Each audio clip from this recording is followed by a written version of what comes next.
آج جس کے پاس جتنا سرمایہ جتنا بزنس ہے ویسٹ میں وہ اتنا ہی پریشان ہے. وجہ کیا ہے؟ بہت بڑا ایک دعویٰ کیا جاتا ہے اور مغالطہ کیا جاتا ہے کہ یہ میرا ہے. بے شک قرآن یہ سمجھانا چاہ رہا ہے تمہارا کچھ بھی نہیں. کیا ہے تمہارا؟ لبرلزم کا نعرہ یہ تھا کہ ہم نے انسانوں کو تمام قسم کی آزادی دینی. یہ کیا وجہ ہے کہ جہاں سے خدا کو نکال دیا گیا وہاں پر ریزلٹس اور ہیں اور جہاں پر خدا موجود ہے وہاں ریزلٹس اور ہیں. دنیا میں ڈرگ انڈسٹری جو ہے وہ سب سے بڑی انڈسٹری ہے اور ویسٹ کے اندر وہ بہت زیادہ. انسان کو آزادی دینا چاہتے تھے وہ اتنا مقید اور وہ محدود اتنا ہی محدود ہو گیا. اعوذ باللہ من الشیطان الرجیم بسم اللہ الرحمن الرحیم الحمد للہ والصلاة والسلام علی اہلہا اما بعد بسم اللہ الرحمن الرحیم قل هو اللہ احد. الہیات عملی اور فکری کے عنوان سے بیان بعثت کے پلیٹ فارم سے ایک مرتبہ پھر آپ کی خدمت میں حاضر ہیں. ہمارے ساتھ پہلے کی طرح موجود ہیں جناب ڈاکٹر کوثر علی صاحب. ان کو ہم اس پروگرام میں خوش آمدید کہتے ہیں. ناظرین، آپ جانتے ہیں کہ ہم نے پچھلی 3 قسطوں میں مقدماتی گفتگو کی جس میں ہم نے توحید عملی اور فکری کی جو بنیاد ہے اس کے جو مقدمات ہیں ان کو آپ کے سامنے بیان کیا. مثلا یہ بیان کیا کہ انبیاء علیہ السلام کی تعلیمات اور ان کی تبلیغ کا مرکز اور محور توحید ہوا کرتی تھی. ان کے دین کا آغاز، ان کی تبلیغ کا آغاز توحید یعنی لا الہ الا اللہ سے ہوا کرتا تھا. اور پھر اس کے بعد اس پورے نظام دین میں، اس پورے نظام تبلیغ میں جو بھی نیا حکم بیان کیا جا رہا ہے، نیا مرحلہ آ رہا ہے، نئی فکر دی جا رہی ہے، وہ سب بھی اس لیے تھی تاکہ انسان کو توحید کے قریب کیا جا سکے، اسے توحید کے مراحل، اس سے توحید کے مراحل طے کروائے جا سکیں. یعنی انسان کی تمام زندگی کا محور اور انبیاء کی تمام تبلیغ کا محور یہی تھا کہ انسان کو توحید کے قریب کیا جا سکے. یہ پہلا نقطہ تھا جسے ہم نے پچھلی قسطوں میں بیان کیا. دوسرا نقطہ جو ہم نے پچھلی گفتگو میں بیان کیا وہ یہ تھا کہ جس طریقے سے جناب آدم علیہ السلام سے لے کر حضرت پیغمبر سے پہلے تک تمام یہ جو دینی سلسلہ تھا ان سب کا مرکز و محور توحید رہی ہے، خود ہمارے نبی صلی اللہ علیہ وآلہ وسلم کی تعلیمات کا مرکز و محور بھی توحید رہی ہے. آپ نے فقط ایک دین نہیں پہنچایا بلکہ اس کے ساتھ ایک نئے تمدن کی بنیاد ڈالی، ایک نئے معاشرے کی بنیاد ڈالی. تو یہ جو نیا تمدن، نیا معاشرہ پیغمبر صلی اللہ علیہ وآلہ وسلم لے کر آئے ہیں، اس کی بنیاد بھی توحید تھی، اس کا مرکز بھی توحید تھا. اس نئے تمدن میں بیان کی جانے والی معاشیات، معاشرت، سماجیات، انسانی روابط، ان سب کی بنیاد توحید تھی، ان سب کا مرکز و محور توحید تھی. اور اس کے بعد ایک سب سے اہم نقطہ جسے ہم نے پچھلی گفتگو میں بیان کیا وہ یہ تھا کہ چونکہ انسان ایک اجتماعی مخلوق ہے اور اس کا دیگر مخلوقات کے ساتھ تعلق ہے، دیگر بنی نوع بشر کے ساتھ اس کا تعلق ہے، اسے ان کے ساتھ ارتباط قائم کرنا ہوتا ہے، ان کے ساتھ رابطہ رکھنا ہوتا ہے. تو اس رابطے کی بنیاد کیا چیز ہونی چاہیے؟ تو ہم نے عرض کیا کہ اس رابطے کی بنیاد بھی توحید ہے. کوئی دوسرا ازم، کوئی دوسرا نظریہ، کوئی دوسری فکر، کوئی سیکولر، کوئی لبرل فکر اس کا مرکز و محور نہیں ہے، بلکہ اس کا مرکز و محور بھی انسان کی زندگی کا، اس کے ارتباط کا، اس کے دیگر بنی نوع بشر کے ساتھ تعلق کا، رابطے کا محور یہی توحید ہے.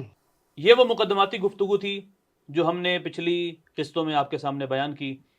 جیسا کہ ہم نے عرض کیا تھا کہ آج کی اس قسط سے ہم اس بحث میں داخل ہو رہے ہیں کہ یہ توحید عملی اور فکری کیا ہے، اس کی بنیادیں کیا ہیں، کس طریقے سے معاشرے میں اس توحید عملی اور فکری کو رائج کیا جا سکتا ہے.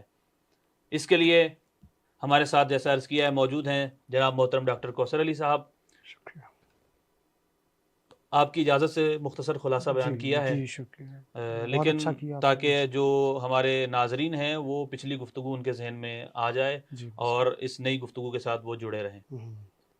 مقدمہ بیان کرنے کے بعد ڈائریکٹ آپ سے پہلا سوال کرنا چاہوں گا، اور وہ سوال یہ ہے، جیسا کہ آپ نے بیان بھی کیا تھا کہ انسان کو اللہ نے اپنے اس نظام میں، دینی نظام میں، الہی نظام میں خلیفۃ اللہ بنایا ہے، اس کو خلیفۃ اللہ کا مقام عطا کیا ہے، اپنی جانشینی کا مرحلہ اور مقام دیا ہے اس کو.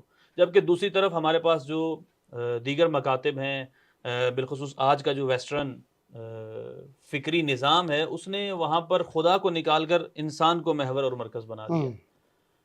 اب جب ہم نتیجے کی طرف آتے ہیں تو ہم یہ دیکھتے ہیں کہ وہاں کا انسان ہمیں ظاہری طور پر کامیاب لگتا ہے، وہ لگژری لائف گزار رہا ہے، اس کے پاس تمام سہولیات موجود ہیں، وہاں پر امن بھی ہے، یہ سب چیزیں آج وہاں ہمیں نظر آ رہی ہیں، جبکہ یہاں پر جو ہمارا معاشرہ ہے کہ جس میں خدا محوری ہے، ایک خلیفۃ اللہ ہی کا نظام ہے، جب ہم اسے دیکھتے ہیں اور اس کے ریزلٹس کو دیکھتے ہیں تو ہم وہاں دیکھتے ہیں کہ نہ وہاں امن ہے، نہ وہاں بیسک جو انسان کی ضروریات ہیں وہ مہیا ہیں، اور نہ ہی وہاں پر ہمیں کوئی یہ امکانات نظر آتے ہیں کہ مستقبل قریب میں بھی کوئی ترقی ہوگی۔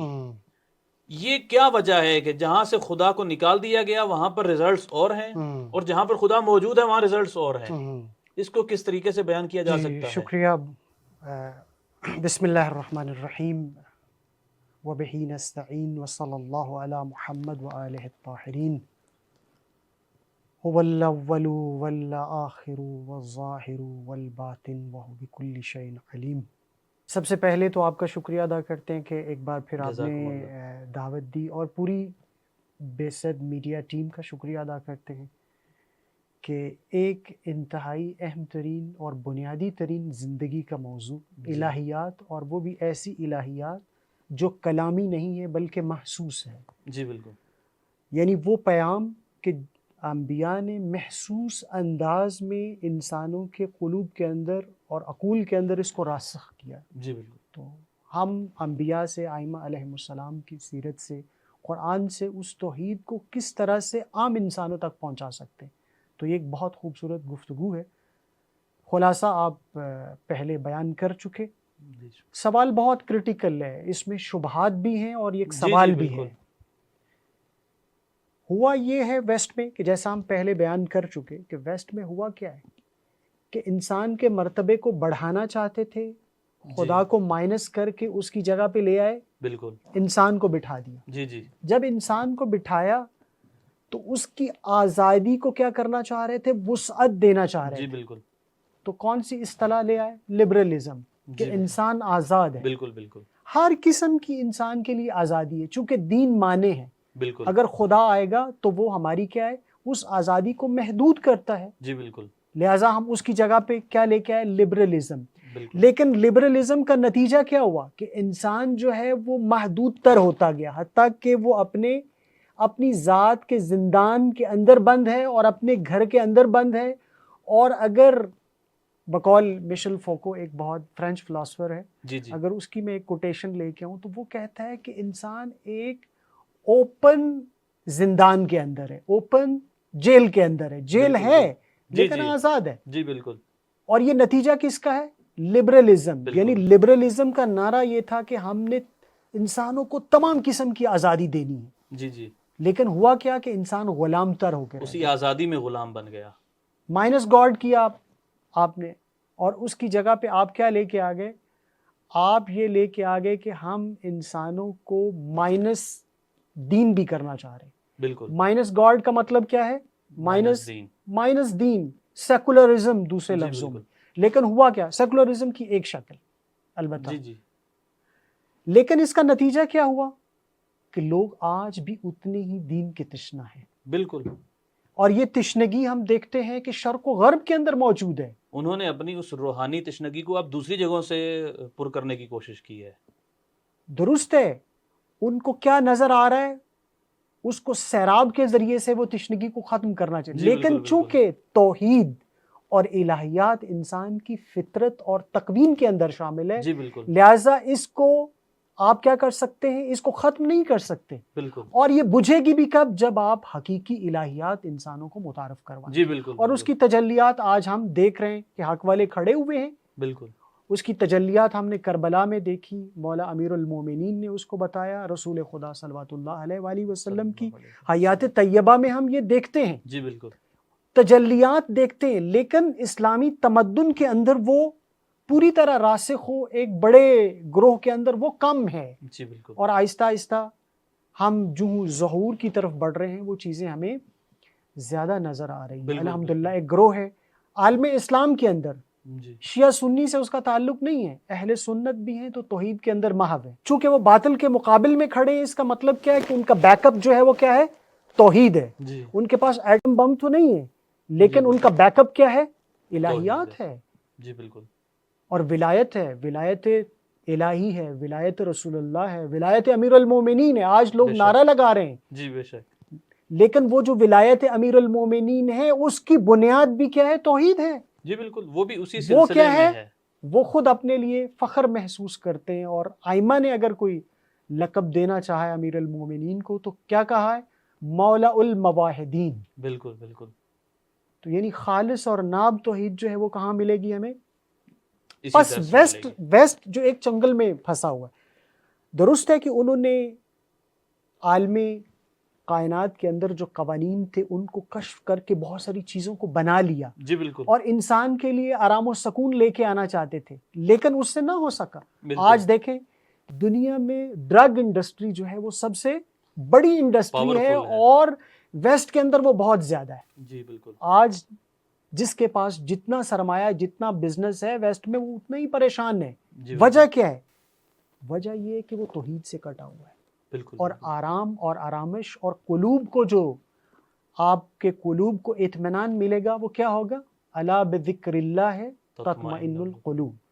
تو بالکل. قلوب نے جب اطمینان پانا ہے، عقول نے جب اطمینان پانا ہے، انسان کی فطرت کی جو تشنگی ختم ہونی ہے وہ خالص توحید سے ہونی ہے. ذکر الہی سے. بس غرب نے، فلسفہ غرب نے جتنے بھی ماڈل یا جتنے بھی ازم یا جتنی بھی تھیوریز دی ہیں مائنس گاڈ کر کے یا مائنس توحید یا مائنس دین کر کے، وہ سب اس کا نتیجہ کیا ہوا ہے؟ برعکس ہوا ہے. جی بالکل. انسان کو ارتقاء دینا چاہتے تھے، ترقی دینا چاہتے تھے، انسان اسفل سافلین میں چلا گیا. بالکل. انسان کو آزادی دینا چاہتے تھے، وہ اتنا مقید اور وہ محدود ہو گیا. اتنا ہی محدود ہو گیا. جی. آج آپ دیکھ رہے ہیں کہ درست ہے کہ ٹیکنالوجی کی بہت ساری مثبت بھی چیزیں، لیکن جو منفی چیزیں ان پہ انسانوں کی نظر اب جا رہی ہے. بالکل بالکل. اب جا رہی. وہ کہتے ہیں کہ ہم تو اپنے گھر میں بھی محفوظ نہیں ہیں. جی بالکل. ہماری پرائیویسی نہیں ہے. بالکل. ہم ہر وقت کنٹرول ہیں. ہمیں دیکھا جا رہا ہے کہ میں کہاں گیا ہوں، میں نے کیا کیا ہے. بالکل.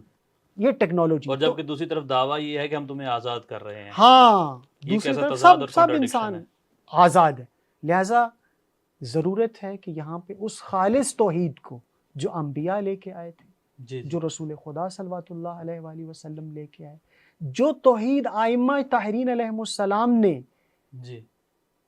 انسانوں کی فکر کے مطابق بیان کی، اس کو دوبارہ بیان کرنے کی ضرورت. اور آج ہم دیکھتے ہیں بہت سارے افراد، شخصیات موجود ہیں، اور وہ یہی کہتے ہیں کہ ہمارا جو بیک اپ ہے، ہم جس چیز پہ تکیہ کیے ہوئے ہیں، جی. وہ ہتھیار نہیں ہیں، وہ مال و دولت نہیں ہیں، وہ زر نہیں ہیں، وہ بالکل. افرادی قوت نہیں ہیں. جی جی. وہ کیا ہے؟ وہ رسول اللہ کی ذات ہے. بالکل بالکل. وہ توحید خالص ہے. بس آپ کے سوال کا جواب جو ہے آپ کی خدمت میں مختصر عرض کرتے ہوئے جی، بیان کروں تو شکریہ. یوں ہوگا کہ اگر ہم یہ چاہتے ہیں کہ اپنے معاشرے کی اصلاح کریں جی جی. تو ہمیں وہی توحید، اسی توحید کے ماڈل کو عام انسانوں کے درمیان جو ہے وہ متعارف کروانا پڑے گا.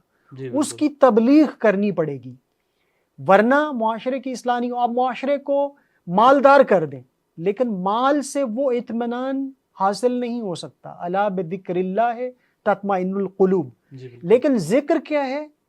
ذکر معرفت کے بغیر آپ نہیں کر سکتے. جی بالکل. نماز پڑھ رہے، نماز ذکر ہے، رکوع ذکر ہے، بالکل بالکل. تسبیح ذکر ہے، لیکن اس ذکر کی معرفت کیا ہے؟ اس صاحب ذکر کی جب تک معرفت نہیں ہوگی، جی بالکل. آپ کے قلوب کو، انسانوں کے قلوب کو اطمینان حاصل نہیں ہوگا، ہو سکتا. نفس مطمئنہ کی طرف نہیں بڑھ سکیں گے. جی لہٰذا بالکل. معاشرے کے اندر وہ ترقی اور تکامل مطلوب جو ہے وہ حاصل نہیں ہو سکتا. جی بہت شکریہ. آپ نے بڑا اہم نقطہ بیان کیا کہ ہمیں خدا کی طرف توجہ کی ضرورت ہے، اور اس کے ذکر میں مشغول رہنے کی ضرورت ہے. یہیں سے اپنے دوسرے سوال کو بھی آپ کے سامنے پیش کرتا ہوں. جب کہا گیا ہے کہ انسان کو خدا کی طرف متوجہ رہنا ہے، اس کے ذکر میں دائماً مشغول رہنا ہے، اور دوسری طرف بھی ہمیں آیات قرآنی میں بھی یہ ملتا ہے اور روایات میں بھی ملتا ہے کہ انسان فقیر محض ہے، محتاج محض ہے، کو ہر وقت خدا کی ضرورت رہتی ہے. وہ اپنے وجود میں بھی خدا کا محتاج ہے، اور پھر اس وجود کے بقا میں بھی خدا کا محتاج ہے. جب یہ دونوں چیزیں انسان کے پاس ہیں، یعنی وہ اپنے وجود کے حاصل ہونے میں بھی خدا کا محتاج ہے، پھر اس وجود کے بقا میں بھی خدا کا محتاج ہے، تو کیا وجہ ہے کہ اسے صرف خدا اسی وقت یاد آتا ہے جب وہ مصیبت میں گر جاتا ہے، جب وہ مصائب میں گر پڑتا ہے. ایسا کیوں نہیں ہے کہ جب وہ خوشحال ہے، جب وہ خوش ہے، جب وہ مصیبت سے نکلا ہوا ہے، آسانی میں ہے، تو اسے اس وقت خدا یاد کیوں نہیں آتا؟ بہت خوبصورت سوال آپ کا، اور یہ انسان کی زندگی کا اساسی ترین سوال ہے. جی، کیونکہ اس ہمارے سوال کے اندر متعدد اطمینان کا سوالات مرکز ہیں. ہمارے، کیونکہ ہم اس سوال اس لیے کیا ہے، معذرت آپ کے قطع کلامی کے لیے، کیونکہ آپ نے کہا ہے اور قرآن نے ظاہرہ کہا ہے کہ الا بذکر اللہ تطمئن القلوب. ہر انسان اطمینان قلب کے پیچھے ہے. اطمینان قلب ہے ذکر میں، ذکر الہی میں، جبکہ ہم دیکھتے ہیں کہ ذکر ہمیں آتا ہی یاد تب ہے جب وہ مصیبت میں گر جاتا ہے. بہت شکریہ، بہت خوبصورت سوال ہے. اور اگر ہم کلامی نگاہ سے اس کو دیکھیں، فلسفی نگاہ سے جی جی دیکھیں، بالکل، عرفانی نگاہ سے دیکھیں، جی بالکل، عوامی نگاہ سے ہم دیکھیں، تو یہ ایک انسانوں کا بنیادی ترین سوال ہے. جی بالکل، چاہے وہ کسان ہے، جی چاہے جی وہ تاجر ہے، چاہے جی وہ جی کھیتی باڑی کر رہا ہے، بالکل، چاہے وہ بالکل، بزنس مین ہے، چاہے وہ عالم ہے، چاہے وہ فلسفی ہے، بالکل، سب کی کس کے پیچھے ہیں؟ اطمینان قلب کے پیچھے. اطمینان قلب جو ہے وہ معرفت حق کے بغیر حاصل نہیں ہو سکتی. جی بالکل، قرآن کی خوبصورت ترین آیت، پورا قرآن خوبصورت، کہ اس میں انسان کو بتایا گیا ہے کہ تم پہلے اپنی معرفت حاصل کرو، اس کے بعد آٹومیٹیکلی خدا کی میری معرفت معرفت میں. حاصل. اور شاید نہ بلکہ یقیناً اس کے ذیل میں رسول خدا صلی اللہ علیہ وآلہ وسلم سے بھی اور امیر المومنین سے بھی یہ حدیث پاک منسوب ہے جی، کہ من عرف نفسہ فقد عرف. رب. قرآن کریم کیا فرماتا ہے اس ذیل میں؟ یا ایھا الناس انتم الفقراء الی بے شک، اللہ بے شک، واللہ هو الغنی الحمید. بے شک، بے یعنی شک. یہاں پہ بھی کیا ہے؟ معرفت نفس کی طرف متوجہ کیا جا رہا جی ہے. بالکل. من عرف نفس فقد عرف ربہ، یقیناً اس آیت کے ذیل میں ہے. بے شک، بے اب شک. یہاں پہ کیا ہے؟ پروردگار عالم بتا رہا ہے کہ دیکھو سب کے سب انسان ہو، یا جی. ایھا الناس، اے سب کے سب انسان، بے سب شک، بے انسان شک، اس بے میں، شک. شرق و غرب ہو، ہر نسل، ہر امیر ہو، رنگ، غریب ہر ہو. سب تم کیا ہو؟ تم فقیر ہو. بے شک. اور فقر سے مراد یہاں مالی فقر نہیں، انتم کی ضمیر ہے، جی بالکل، بالکل. ذات کی بالکل، طرف اشارہ ہے بالکل. کہ تم ذات کے اعتبار سے کیا ہو؟ فقیر ہو. فقیر ہو. جب تک انسان اس فقر کو احساس نہیں کرے گا، جی حقیقی معرفت حاصل نہیں ہوگی. جب حقیقی معرفت حاصل نہیں ہوگی تو کیا ذکر حقیقی جاری نہیں بے ہوگا. شک، بے شک. ذکر چاہے وہ لفظی ہو چاہے وہ قلبی ہو، وہ اس معرفت کے مرتبے تک انسان نہیں پہنچ پائے گا. جی بالکل. لہٰذا پھر اس کے مقابل میں آگے اگلی آیت کا حصہ بہت جو خوبصورت ہے اور ایک نتیجہ ہے کہ جی جی. واللہ، ذات الہ کی طرف جو ہے بے شک، بے اشارہ ہے شک، کہ بے ذات شک. الہ کیا ہے؟ غنی اور حمید ہے. بے شک، غنی یعنی لبریز، بے شک، یعنی بے شک. تمام صفات وجودی، بے نیاز ہے وہ ہر لحاظ سے. بے نیازی سے بھی ایک اوپر والا معنی ہے. جی جی. غنی یعنی لبریز، بے شک، بے شک، یعنی اس کی صفات جو ہے وہ لامحدود ہیں بے شک، اور وہ لامحدودیت لبریز ہے. بے شک. لہٰذا وجودی اعتبار سے خدا جو ہے وہ کیا ہے؟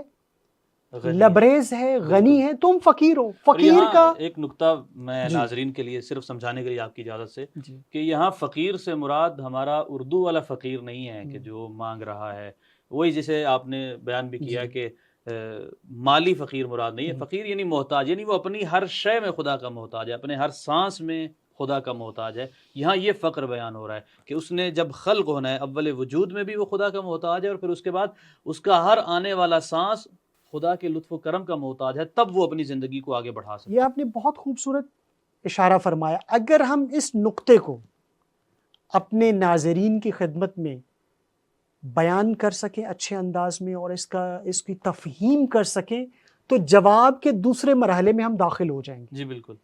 کہ پروردگار عالم کے ساتھ ہمارا تعلق کیا ہے اور کب ہمیں ضرورت ہوتی ہے. بے شک، بے بس انسان، سادہ ترجمہ کہ اے سب کے سب انسانوں، تم کیا ہو؟ محتاج و فقیر ہستی ہو. کے اعتبار سے. یعنی کیا؟ تم وجود کے اعتبار سے بھی فقیر ہو، تم ذات کے اعتبار سے بھی، صفات کے اعتبار بے سے شک. بھی، فعل کے بے اعتبار سے شک، بھی، بے شک. نطق کے اعتبار سے بھی، علم کے اعتبار سے بھی، حیات کے اعتبار سے بھی، ارادے اللہ کے اکبر، اعتبار سے بھی. اللہ اکبر. تم سب کے سب فقیر ہو. تمہارا بے اپنا شک، بے کچھ نہیں شک. ہے. فقیر ہوتا وہ ہے ہستی کے اعتبار سے جس کا اپنا کچھ نہ ہو. کچھ نہ ہو. لہٰذا یہاں پہ جو بہت بڑا ایک دعویٰ کیا جاتا ہے اور مغالطہ کیا جاتا ہے کہ یہ میرا ہے، بے شک بے شک. قرآن یہ سمجھانا چاہ رہا ہے تمہارا کچھ بھی نہیں ہے. کیا ہے تمہارا؟ اللہ اکبر. تمہارا کیا ہے؟ یعنی ذات کا مطلب کیا ہوتا ہے؟ میری وہ چیز ہے جو میری ذات سے جدا نہیں ہو سکتی. بے شک. اب یہاں پہ سوال ہے، اب یہاں پہ ہم اپنے سامعین سے اور ناظرین سے یہ سوال کرتے ہیں کہ اگر ہم ایک لمحے کے لیے تفکر کریں کہ میرا اپنا ذاتی کیا ہے، میرا رنگ، میرا روپ، میرا قد، میرا کاٹ، میرا قبیلہ، میرا جسم، میرا فکر، میری زندگی، میرا اقتدار، میری مال و دولت، میرا اولاد، میری کیا چیز ہے؟ وقتی طور پہ ہے جس کو کہتا ہوں یہ میری ذاتی چیز ہے. بالکل. لیکن ذاتی چیز وہ ہوتی ہے جس کو اس کی ذات سے جدا نہ کیا جا سکتا. بے شک. ہر چیز ہماری ذات سے جدا ہے. بے شک بے شک. پہلے کوئی بھی چیز ہماری ذات کے ساتھ منسوب نہیں تھی، بعد میں خدا نے دی، پھر لے لی، پھر واپس لے لی. اس کو ذاتی نہیں کہتے. بس اگر ہمارا جو وجود ہے قرآن کریم کی روح سے فقیر ہے، بے شک ہستی کے اعتبار سے، بے شک. جب ہستی کے اعتبار سے فقیر ہے تو اس کا مطلب کیا ہوا کہ اس فقیر کو کچھ چیز مل رہی ہے تو وہ اظہار کر رہا ہے. بے شک. اگر کسی کو کلام مل گیا تو وہ کہتا ہے کہ میں تو بہت بڑا متکلم ہوں. کسی کو حسن و جمال مل گیا تو اس نے کہا میں تو بڑا خوبصورت ہوں، میں ذاتی طور پہ خوبصورت ہوں. کسی کو علم مل گیا، اس نے کہا میں تو بہت بڑا عالم ہوں. جب کہ قرآن کہہ رہا ہے کہ یہ سب کا سب نازل ہو رہا ہے تمہاری طرف اور ہر لمحے نازل ہو رہا ہے. اس وقت میں آپ کی خدمت میں جب بات کر رہا ہوں، یہ جو قوت گویائی مل رہی ہے، یہ میری جو سانس ہے یہ الفاظ کے اندر تبدیل ہو رہی ہے، میں کہیں سے کنیکٹ ہوں. ایک لمحے کے لیے اگر کنیکشن ختم ہو جائے تو سب کچھ عدم. بے شک بے شک. یہ جو نورانیت ابھی آپ دیکھ رہے ہیں یہ کہیں سے لائٹ آ رہی ہے. بالکل. اگر ایک لمحے کے لیے آپ اس کو ڈسکنیکٹ کر دیں بالکل تو سب کچھ عدم ہو جائے گا. انسان نے یہ ویسٹرن فلسفی کے ذریعے سے، بد فہمی کے ذریعے نتیجے میں یہ سمجھ لیا ہے کہ میں مستقل ہوں، مجھے خدا کی ضرورت نہیں. خدا نے جبکہ قرآن میں بہت سادہ انداز میں ایک جملے میں ہی مشکل حل کر دی کہ تمہارا کچھ بھی نہیں، فقیر ہو تم. بے شک بے شک. لہٰذا فقیر جو بندہ ہوتا ہے وہ ہر لمحے جو ہے وہ لے رہا ہے، ذات کو بھی لے رہا ہے، صفات کو بھی لے رہا ہے، اور صفات کے ذیل میں جو کچھ بھی ہے جی جی اور افعال کے ذیل میں جو کچھ بھی ہے وہ ارادہ الہی کے بغیر محقق نہیں ہو رہا. اور دائماً وجود جس طرح بارش نازل ہو رہی ہے وہ تمام کی تمام جو ہے صفات وجودی ہمیں عطا کی جا رہی ہیں. میں یہ سمجھ بیٹھا ہوں کہ میں مستقل ہوں، یعنی مائنس گاڈ کا مطلب کیا ہوا کہ خدا اور ہے، میں اور ہوں. بالکل. اس کنیکشن کو کاٹا گیا جس کا نتیجہ کیا ہوا؟ آج ہمارے معاشرے کے اندر اضطراب ہے. بالکل بالکل. اور اس فکر نے اسلامی معاشرے کے اندر جو ہے وہ کے اوپر جو ہے وہ غالب ہے. جی. یہ فکر جو ہے اب کیا ہے ہماری یونیورسٹیز کے اندر، ہمارے کالجز کے اندر، ہمارے گھروں کے اندر، ہمارے معاشرے کے اندر، ہمارے مشکلات کے اندر ہم یہ سمجھتے ہیں کہ اب خدا ہمارے ساتھ نہیں ہے. بالکل بالکل. گفتگو کو یہاں پہ میں ختم کرتا ہوں. شہید مطہری نے ایک بڑی خوبصورت جو ہے وہ تمثیل بیان کی ہے سوال و جواب کی صورت میں. جی. فرماتے ہیں کہ دیکھیں انسان سے، یا میں ابھی آپ سے فرض کریں سوال کروں کہ روٹی کیسے تیار ہوتی ہے، جی بالکل. تو بچہ کہے گا کہ دیکھیں کسان جو ہے وہ کیا کرتا ہے، محنت کرتا ہے، ہل چلاتا ہے پہلے تو، جی بالکل. پھر بیج بوتا ہے، پھر اس میں جو کھاد ڈالتا ہے، جی. کھاد ڈالنے کے بعد وہ خدا کی طرف متوجہ ہوتا ہے. خدایا میں نے اپنے حصے کا کام کر دیا، اب تو اپنے حصے کا کام کر، بارش برسا بالکل تاکہ یہ گندم اگ جائے. بالکل. ٹھیک ہے، جب گندم اگ جاتی خدا نے اپنے حصے کا کام کیا اور پھر جو ہے کسان دوبارہ اپنے حصے کا کام کرتا ہے تو بالآخر گندم کو صاف کر کے چکی پہ لے کے آٹا اور یہ سارا. جی بالکل. اب شہید مطہری کہتے ہیں کہ یہ شرک ہے. اب یہ پورا کا پورا جو ہے وہ شرک ہے.